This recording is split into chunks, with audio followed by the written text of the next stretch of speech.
Hola chicos, ¿cómo están? Mi nombre es Michelle Rivadeneira, soy abogada por la Pontificia Universidad Católica del Ecuador. Soy ex becaria del programa y hoy en el módulo les voy a hablar un poco de la parte societaria, de algo del derecho que es sumamente importante para todos los jóvenes, que es cómo saber hacer una compañía. Actualmente en el Ecuador existen varias formas de generar una personería jurídica que esté relacionada con hacer negocios, con generar un capital y que no sea de manera gratuita o que no sea una fundación o una organización sin fines de lucro. En este caso, el Ecuador tiene sus dos compañías por excelencia, que son la sociedad anónima y la sociedad limitada. En el 2020, el Ecuador, a través del gobierno y a través de la superintendencia de compañías, han aprobado la nueva modalidad de compañías, que son las sociedades por acciones simplificadas, pero esto las hablaremos un poco después. Vamos a empezar con qué es una compañía anónima. Y una compañía anónima es una sociedad que se adapta a las necesidades de grandes corporaciones, eh, ya que su giro del negocio va a ser mucho más amplio y se va a necesitar un capital mucho más extenso. El número de socios que estas requieren puede ser de uno, dos o más accionistas. En este caso no podría ser un solo accionista, ya que se consideraría una sociedad unipersonal. Y en este caso no tenemos un límite de socios como tal. Pueden existir de 1 a 1 millón, como pueden haber en grandes corporaciones, que un ejemplo aquí en Ecuador es la corporación Favorita, que incluso venden sus acciones en la bolsa y podríamos llegar a ser accionistas de esta compañía. Claro, accionistas minoritarios, pero tener una participación dentro de la misma. El capital social de constitución de estas compañías anónimas aquí en el Ecuador tiene un mínimo que es de $800 y ya el máximo va a depender de la necesidad de la compañía. Se puede constituir con un mínimo de 800 e irlo aumentando progresivamente. Estas compañías dentro del capital social pueden llegar a estar limitadas en su aumento de capital para que en un futuro la compañía no dé un giro exorbitante ni que no pueda ser manejado por sus accionistas. En este caso existe el capital eh, absoluto y el capital autorizado. En este caso el capital autorizado puede llegar a ser el doble del capital suscrito y pagado de la compañía, y este será el tope del cual podamos aumentar su capital en un futuro. En las compañías anónimas existen los accionistas, quienes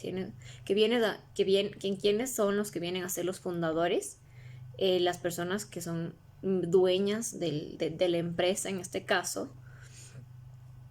Y estas acciones son de libre transmisión, no necesitan o no requieren una aprobación de los demás accionistas para que puedan ser vendidas, transferidas, ya sea de forma gratuita o de forma onerosa.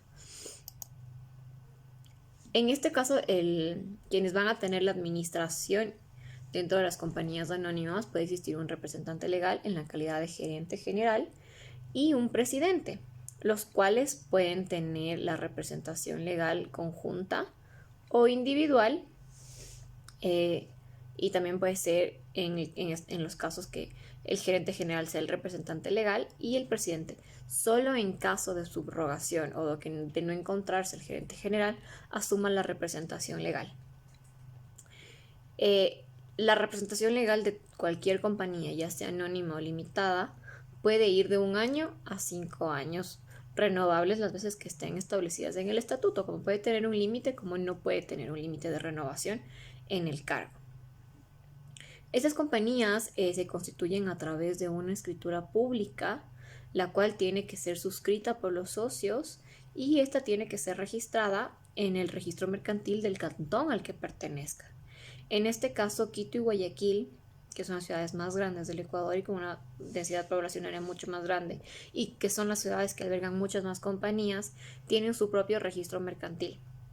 Existen localidades mucho más pequeñas, como en el caso de comunidades rurales, que su registro mercantil va a estar ligado al registro de la propiedad, o incluso tendrán que acudir a los registros mercantiles que estén en las ciudades grandes, como los casos de Quito o los casos de Guayaquil. Ahora bien, las sociedades anónimas tienen una estructura organizacional, por así decirlo, un poco más estricta por el mismo hecho de que no tienen un límite de accionistas, como pueden haber dos, como pueden haber 1 millón. En este caso, cuando se quiere tomar decisiones, se tiene que convocar a las juntas de accionistas, que en todas las compañías existen dos tipos de juntas, que son las ordinarias, que se celebran una vez al año, en el primer trimestre del año entrante, para conocer el ejercicio económico del año que ya pasó. Un ejemplo, en el 2020, en el primer trimestre de enero a marzo, se reúnen todas las compañías para tratar el ejercicio económico del 2019, es año vencido. Y posteriormente se presentan los reportes y los balances de la Superintendencia de Compañías, ya que si no se lo hace puede generar multas económicas e incluso sanciones directamente a la estructura y al funcionamiento de la persona jurídica, en este caso que es la compañía. Uno de los datos o de las curiosidades que tienen estas compañías anónimas es que van a tener que, dentro de su estructura y dentro de su organización, tener a un comisario, que es una persona como un agente interno de fiscalización, que va a acudir a las juntas y va a presentar en la junta ordinaria un informe de todo lo que ha sucedido en el año. Dentro de las compañías limitadas, estas son mucho más menos exigentes, pero tienen su razón de que, claro, tienen un límite de socios que es de 2 socios hasta 15 socios. En este caso, su capital social también se ve disminuido, ya no es de $800 el mínimo es de $400, lo cual es mucho más accesible para empresas que están empezando, para micro o medianos empresarios que quieren constituir una compañía, quieren tener algo mucho más seguro, más estructurado, pero que por la organización no requieren de una estructura tan grande, ni van a expandir su capital ni sus acciones a más de 15 socios. En este caso, las compañías limitadas ya los dejamos de llamar accionistas y acciones y se las llama socios y participaciones. Las participaciones son el porcentaje que tiene cada persona, cada socio, como bien lo voy a mencionar y valga la redundancia, de participación o de toma de decisión dentro de la estructura corporativa.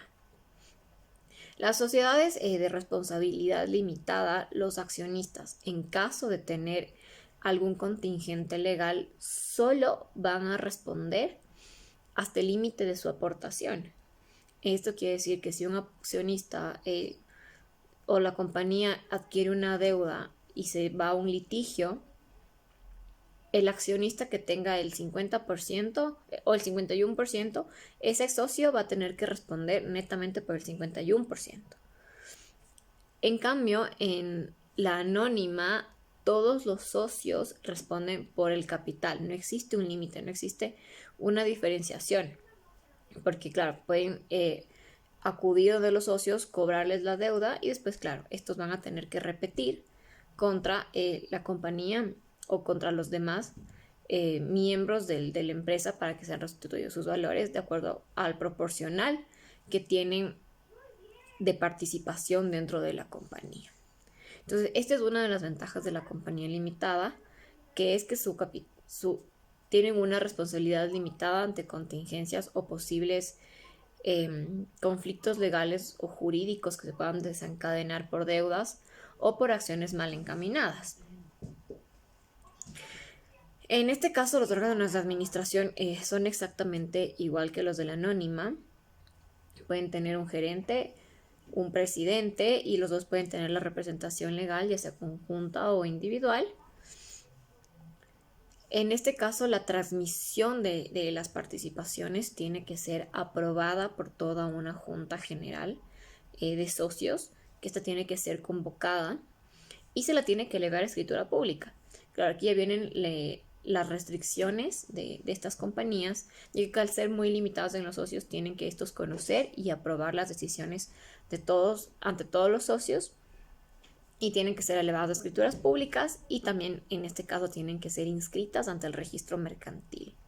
¿Por qué? Porque esto te da una seguridad jurídica de que no sobrepasen el límite de socios que es permitido y de tener un registro y un control mucho más periódico y actualizado de todas las decisiones que están dentro de una compañía.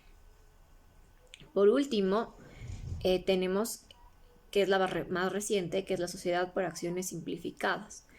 Esta compañía es mucho más libre, mucho más accesible en todos sus sentidos, ya que no necesita ni siquiera ser elevada a escritura pública ni ser registrada en el registro mercantil de su respectivo domicilio.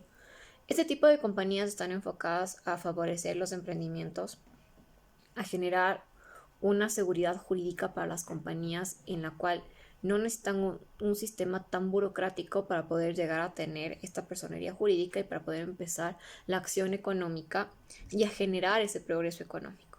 Entonces, dentro de las compañías de las SAS, que son las sociedades por acciones simplificadas, es una mezcla y es una confluencia entre las dos sociedades anteriores que pueden ir siendo fusionadas.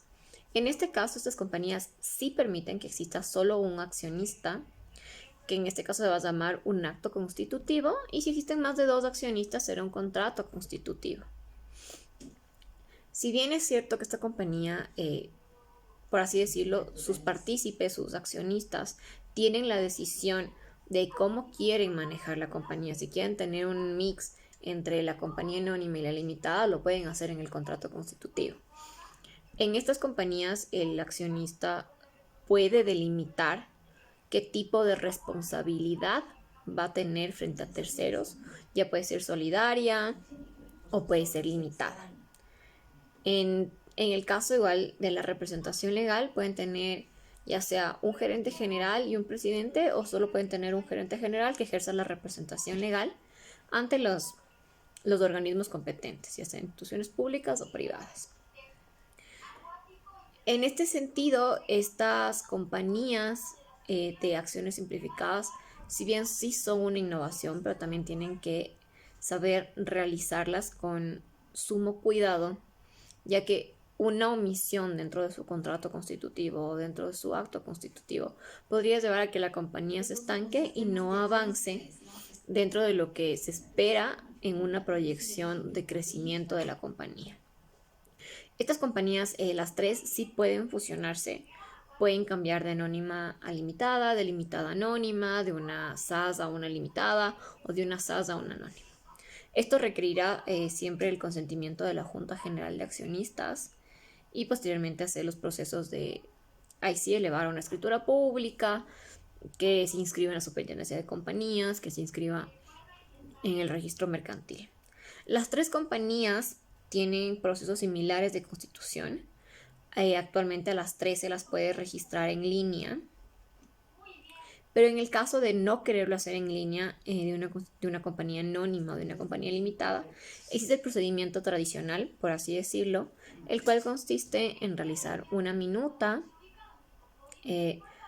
la cual será llevada a una notaría para que se la legalice, los accionistas realicen sus firmas, tomen sus firmas, y posteriormente esta se le inscribe directamente en el registro mercantil y después se le inscribe en la Superintendencia de Compañías para así ya generar el expediente y generarle un número de RUC y que la compañía pueda empezar a ejercer sus actividades económicas.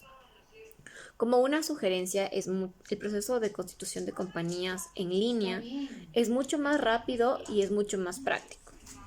En casos de suerte y agilidad, dependiendo del registro mercantil, se pueden obtener compañías de 2 días a 1 semana. Es el promedio en que actualmente se puede generar una compañía. Claro, con el proceso tradicional, los procesos se extienden, los tiempos se extienden y puede llegar a tomar de 2 a 1 mes constituir la compañía y que ya esté habilitada con todos los requisitos dentro de la superintendencia. Es importante que para ustedes delimitar un nombre de cualquier compañía, tienen que hacer una reserva de denominación que usualmente la hacen los abogados que ustedes vayan a contratar. O si ustedes quieren hacerlo solo, pueden crearse un usuario con una clave en el sistema de la Superintendencia de Compañías. No es requisito que sean profesionales del derecho o ramas afines, sino cualquier ciudadano puede tener su cuenta y puede generar sus propias reservas de denominación. La reserva de denominación va a ser el nombre que va a tener la compañía. Se va a delimitar en qué dirección van a estar y también se delimitan las actividades económicas que ésta puede llegar a ejercer. Siempre que vayamos a constituir una compañía debemos revisar las actividades permitidas dentro de la rama de la misma y claramente existen ciertos requisitos específicos en caso de compañías muy puntuales como son las compañías de seguridad, las compañías de transporte, las compañías de seguros que requieren un procedimiento extra. Incluso las compañías que se van a dedicar a ser agentes aduaneros tienen que tener procedimientos puntuales y especificaciones puntuales dentro de sus estatutos de creación.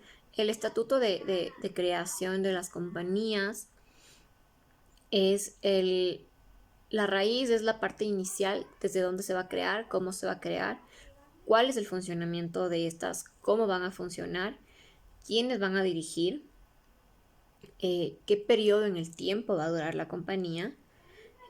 Antes, usualmente se utilizaba 50 años que las compañías tenían una duración y se podía renovar. Ahora el plazo ya puede ser indefinido. Y en ese sentido se tienen que generar todos los mecanismos que se crean pertinentes para el manejo de la compañía dentro de los estatutos sociales.